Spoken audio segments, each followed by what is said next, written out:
वफाकी दारुल हुकूमत में सर्दी की शिद्दत में मुसलसल इजाफा हो रहा है और इसी के साथ ही सुबह के वक्त एयर क्वालिटी इंडेक्स खतरनाक हद तक ऊपर जाने लगा है। इस्लामाबाद में दीगर शहरों की तरह स्मोक और धुंध के बायस हद निगाह मुतासिर हो रही है। बालाई खैबर पख्तूनख्वा, गिलगित बल्तिस्तान और कश्मीर में भी मजीद बारिश और बर्फबारी का इम्कान है, जबकि पंजाब के मैदानी इलाकों में शदीद धुंध का सिलसिला जारी रहेगा। लाहौर, फैसलाबाद और गुजरांवाला डिवीजन में दर्जा हरारत मामूल से कम और हवा में नमी ज्यादा है। कराची में भी ठंडी हवाएं चल रही हैं और पारा बतदरीज नीचे आ रहा है।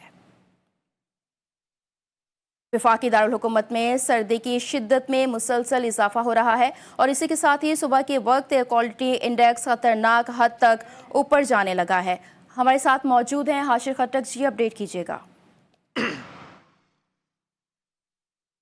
जी बिल्कुल, नवंबर जो है वो अपने वस्त में पहुंच चुका है, लेकिन इस्लामाबाद में अमूमी तौर पर जो सर्दी इस साल के इस हिस्से में होती है वो इस बार अभी तक पड़ी नहीं है, क्योंकि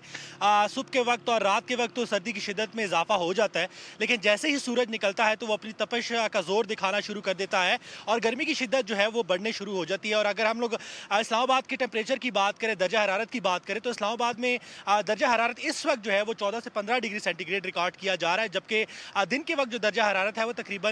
24 से 25 डिग्री तक पहुंच जाता है और जैसे ही सूरज ढलता है तो दर्जा हरारत में जो है वो कमी आना शुरू हो जाती है। चूंकि महकमा मौसमियात की जानिब से बारिशों की कोई पेशन गोई नहीं की गई है और महकमा मौसमियात ने कहा है कि फिलहाल जो है वो दूर दूर तक बारिशों का कोई इम्कान नहीं है। इसकी वजह से इस्लामाबाद का जो एयर क्वालिटी इंडेक्स है वो काफ़ी ज़्यादा मुतासिर हो रहा है और इस वक्त जो एयर क्वालिटी इंडेक्स है वो तकरीबन 120 के राउंड अबाउट जो है वो रिकॉर्ड किया जा रहा है, जिसकी वजह से ना सिर्फ जो सांस की और दीगर जो बीमारियां हैं वो काफ़ी ज़्यादा इस्लामाबाद में कॉमन हो गई हैं, बल्कि लोगों को जो एलर्जीज है उसमें भी इजाफा हुआ है। तो इसलिए जो तिब्बी माहिरीन है उनकी जानिब से कहा जा रहा है कि अगर आप बाहर सफ़र कर रहे हैं, खुले में सफ़र कर रहे हैं, मोटरसाइकिल के ऊपर या पैदल, तो मास्क का जो इस्तेमाल है वो ज़रूर करें। जी,